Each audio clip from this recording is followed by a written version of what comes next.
Our first guest tonight, we are more than honored to have. He is one of the best professors, most prestigious professors in Brandeis history. He is the former Secretary of Labor for Bill Clinton. He's performed on Jay Leno. He's been on Politically Incorrect 3 times, one with Pamela Anderson.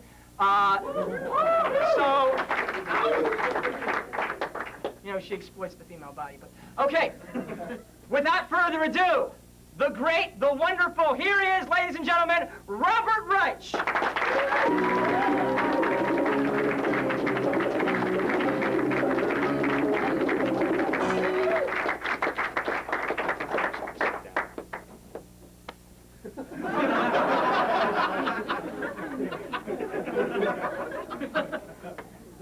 So, Andrew, have a seat. Okay. Now, you're a student here, I understand. Yeah. Yeah, I'm a student here, yeah. Great. Yeah, sophomore, yeah. Great. And you, well, I feel usurped, but, so, do you want me to, like, lay down, tell me about your, tell you about my childhood? Tell me about your childhood. Where were you born? Philadelphia, actually. Uh-huh. You? Philly, yeah, you. And I was born in Scranton, Pennsylvania. Oh, Pennsylvania. All right. Anybody here from Pennsylvania? Woo! We got some Pennsylvanians. Hey. Okay, so anyway, well, we reversed. Oh, I wasn't supposed to sit here. Well, this is where I sit. Oh, I'm terribly sorry. No, you sit there. I sit like there. this. Actually, I prefer You can to sit be there. here. You have Okay. the authority. All right. Okay, you're the boss. No, you ask questions. I'll ask the question. Are you in charge and I'll answer? I'll ask the questions, Okay. you answer the Go question. ahead. So anyway, this is your first time on a Brandeis late night talk show. This is the first time I've ever been on a Brandeis late night. Wait a minute. I think there was one other time I was on a Brandeis late night talk show, but this is the first time I remember being on a late night talk show. Well, you're a liberal, so you know us. Oh, never mind. Okay. So anyway, you've been on TV before. You've been on Jay Leno before. I'm kind of, you know, I felt the pressure of being like Jay Leno. My career started with Jay Leno, and it's moving upward toward Anders Slack. That's right. Moving on up. Moving on up. Okay. Thank you. And you've been Pamela Anderson. That's the big story. That's the thing we're all interested about. Yeah. I know I'm not as sexy. I'm not as as voluptuous. No. But yeah. No. But I went on this show, and I heard, they told me that Pamela Anderson Lee was going to be on. And my son, who's 16 years old, said, "Dad, if you can get her to hug you while you're on the air, I am going to make a lot of money. Because I'm going to make a lot of bets with my friends, and so please, can you just try that?" And by the end of the program, she hugged me. So both father and son won. He did, that's right. He cleaned up. I got a cut. He didn't bet you for me to hug you, did he? No. He said, keep him away from me. Keep him away. That's not the first time I've heard that, actually. Well, anyway, so you've been on TV before, and a curious question I have about TV. You're a professor, so we're going to ask, you know, professor-oriented questions. Yeah, sure. A question I have about television and a question I have about the media in general. Do you feel that it distorts the real issues? Do you feel that the No, television is absolutely cinema verite. Every issue is perfectly presented, absolutely accurately at all times. And both parties do this also. They portray. And both parties, it's absolute. There's no spin at all. Nothing. Complete honesty. Absolute honesty. So this whole emergency to balance the budget, all that stuff, that's just credible. It's absolute. Everything you Everything's hear about absolutely credible. Everything's absolutely credible. No, you don't want to know the truth.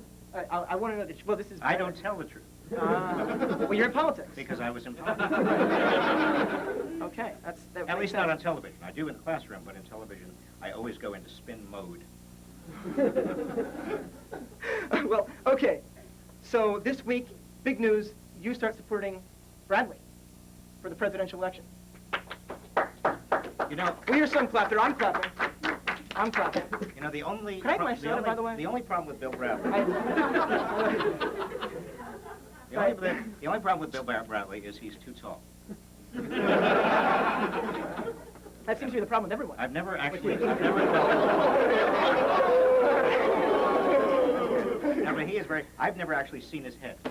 But I've heard that he's, you know, it's a nice head, and I'm quite supportive. You're quite supportive of Bradley's head. Yeah. Speaking of heads, well, we're on TV. I don't know if I can. You worked with President Clinton. I did. And how was I this? met. By the way, now. This is something you may not know. Anybody may. In fact, keep it in this room.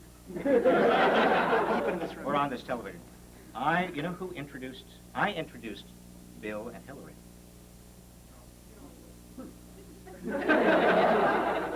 Would I tell you a lie? No, This is a yenta that I want to match me up with someone. This is absolutely true. I absolutely introduced them. Matchmaker, matchmaker, make me a not the most ideal match in history, but well, I don't know. Well, relative. They, I mean, they all relative, All right? They're still married, so that's good. God bless them. So anyway, with the presidential election, something that I'm curious about is that you're supporting Bradley. You haven't seen his head. You're not supporting. Well, you're obviously supporting Bradley.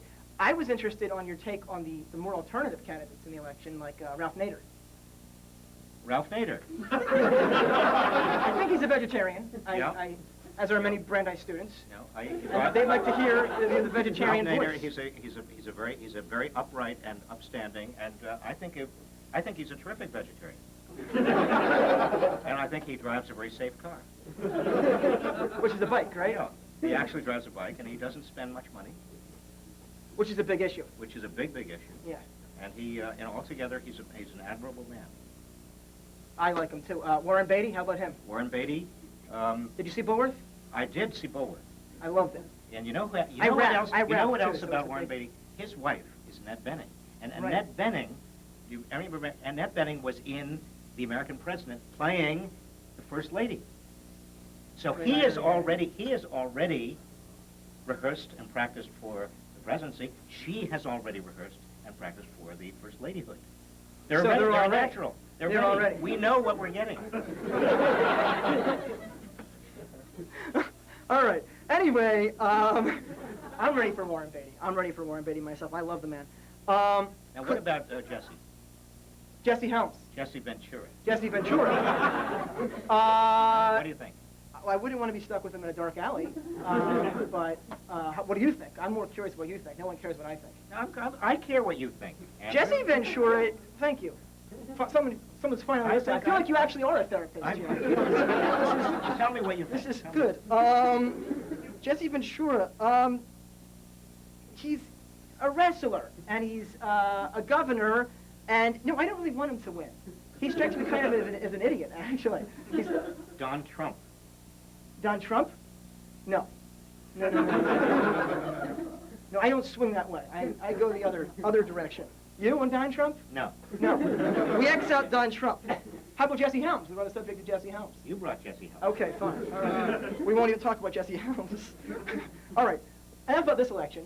How about your future plans for politics? Wait a minute, we didn't talk about Al Gore Ah! or George W. Ooh. What do you think of George W? What I honestly think of What do George you W? honestly? I want you honestly. This is an honest discussion. What do you honestly think? What I honestly think of George W. Well, there's the whole cocaine thing. Now, does that cut? And now there's the whole, like, I'm better than all the sinners in America type of thing. I don't know if it goes that way. And the thing that I prefer in my politicians that are running for president is that they didn't snort cocaine but smoked marijuana. Because the politicians that have smoked that particular drug tend to have an ideology that's similar to mine. Whereas the people on the George Bush side tend to have I'm white, I'm better than you, I have never met Now, anyone. wait a minute. But if they smoke marijuana, do you want them to have inhaled? It doesn't make a difference. If they've inhaled, let them admit it. Okay. Let them admit it. Or just eat brownies. That's all. That's all. Yeah, just eat brownies. So how about the other guy, Gore? Gore. Yes, the machine. Absolutely. RoboCop. Absolutely. Absolutely. RoboCop. Yeah. What do you like him? He smiled the other day. Really? He really did. Have you been giving him therapy? He's he's a very, very nice man. He really is. You've seen his head? Hmm? Have you seen his head? I have. I admire him. I like him. And that's all I'm going to say. That's enough about him. How about your future plans for politics? None. None. Absolutely none. Are you living in the present, or are you just not even thinking about ever going back? I'm not even thinking. Not even thinking. That's good. There's no thinking. Actually, I think that may qualify me. Yes! I think he's the best candidate for president that we have in the whole nation. Did you know something? That politics is based on the Greek word poly, meaning many, Okay, right? and ticks, small blood-sucking insects. That was a cheap That was, shot. That was a cheap shot. I'm sorry. That's your own people. I'm sorry. That's I have great admiration for politicians. Seriously, for people who go into politics. And I hope you will go into politics. I hope all of you will consider it. Is anybody considering it?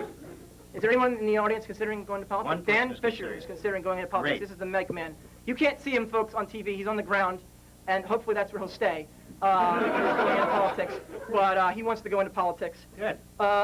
You know a lot about politics. You teach about politics. You're teaching this big course everyone's talking about. I got to get to righteous course, wealth and poverty. Could you talk a little bit about that, maybe, or? My course? Yeah, your course. It's about wealth and poverty. Is it kind of like one day the proletariat? No. Actually, no. It's a very serious course about why it is that income and wealth are diverging in this country and most other countries. Why in the world we're seeing a wider gap between people at the top and people at the bottom. It's not just this country, it's every country, but it's also worldwide. Right. And what's going to happen if that continues? So we have the poor getting poorer and the rich getting richer. And why is that happening? Why is that happening? Because the rich... Andrew, why is that happening? Because, Andrew, you ought to take the course, Andrew. I want to take the course. Yeah. Yes. I'll join your cult. Yeah. I'm with you. I'll be a cult. I'm a cult member to a couple of professors already here. All right. Now here's a big question that I have. Actually, on that note of us going, the rich getting richer and the poor getting poorer, where do you think we're going to go politically in the next 20 years after that? I mean, are we going to go to the left if the poor just keep getting poorer? Will the poor just get so angry that it'll be 1789 in France? Is this No, like... I think before that happens, there will be some sort of a progressive movement. Like there has been in this country every single time. There's been in 1960s. Every time, well, also it was 1910 and 1930s and 1960s. Every time things have got too far out of whack, not just wealth and poverty, but also sort of the country losing its way as a country, there is a sort of a snapback mechanism. And do you see that coming? Yeah. So we're moving to the left. No, wait, No? no, it doesn't have to be. You're characterizing it Oh, I get excited as about left that. and right. It could be. Okay. It's not simple. It's not like left and right. It could be. I mean, it's just. I like the word progressive. Progressive. That's what I Because like it- too. I'm sorry. I don't Because mean progressive means that we are just deciding that as a nation we're going to do something that has to be done. which is help people.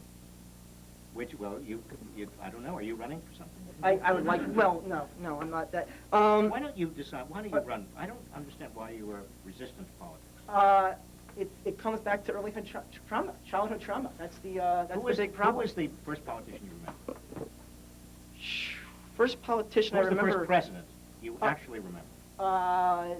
Reagan. I have nightmares. Reagan? I have nightmares. I have nightmares. Are you cueing me to? We better. Okay.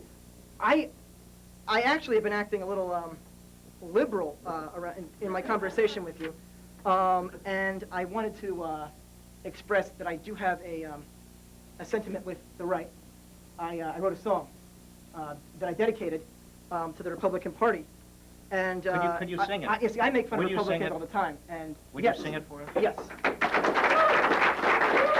And it's time that we break away from that. It's time that the Republican Party get its say. We members of the Republican Party will get our say. We will get our day. And I got a song about it, and it goes a little something like this. We will pillage single mothers when our laws will finally pass. As we snort cocaine, we'll outlaw hippies from smoking their grass. And then we'll go out and kick our Democrats' liberal ass. Do you hear the GOP's? We want a new balanced budget. We'll redeem our country's damnation and be Confederate. Come and join us if you're white. We will finally win this fight and bring back medieval times with the Christian right. When we enter the big office, we'll say, Clinton, take a hike. We will outsource the U.S. to Nike and GE alike. We'll crucify liberals like the professor Robert Reich. Do you hear the GOP's? We are angry and we mean it. We don't care if you are hungry. We want a balanced budget. Bush, Helms, Forbes, Rudnick, and Graham. We're gonna get that Uncle Sam. If you don't like it, well, we just don't give a damn. The people will have no say, and nuclear bombs they will stay. And when a child dies from handguns, we will praise the NRA. Sure, we commit every sin, but we'll get that Bill Clinton. We are the GOPs, and we will finally win. We will finally win. We will finally win. Thank you.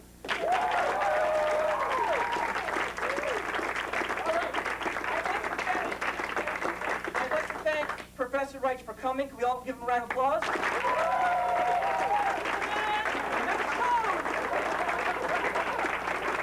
you. This is the man, ladies and gentlemen, that chose Brandeis over Harvard. Brandeis over Harvard.